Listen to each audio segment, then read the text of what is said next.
The Kevlar blanket is cut from a large piece of fabric that I ordered, and this is like about 3 or 4 feet long. I bought this and I built over 50 rockets with it, so it really is nice material and can be used for many different things. So the Kevlar blanket is this, and it's going to be used to wrap the streamer. So the streamer goes into here, and this gets wrapped like this. And again, it provides several functions. One is it's a nice smooth material, so when you put this into the rocket, it just slides out very easily.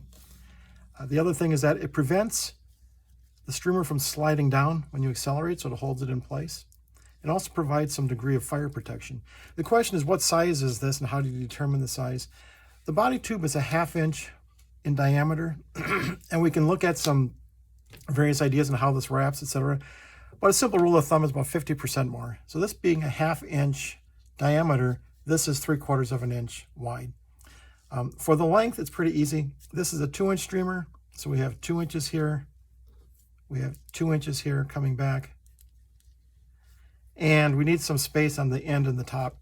So 2 inches plus 2 inches for the width, and then the width of the body, 1/2 inch, width of the body, 1/2 inch, total of 5 inches. So now we have our streamer fitting inside of a blanket, which is 3/4 of an inch by 5 inches long. So now that we have our Kevlar blanket cut to the proper size, we now need to have a way to attach this to our cord here and here. So we need to have some way to attach this as well. What I like to do is I take a brass washer, a number 8 brass washer. It seems to be an exact fit for all the work that I do.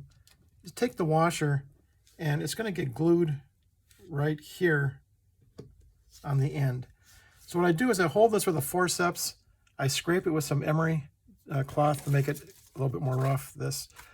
And then I take some E6000 glue, and I wipe it around underneath and then stick the whole thing down and let that dry.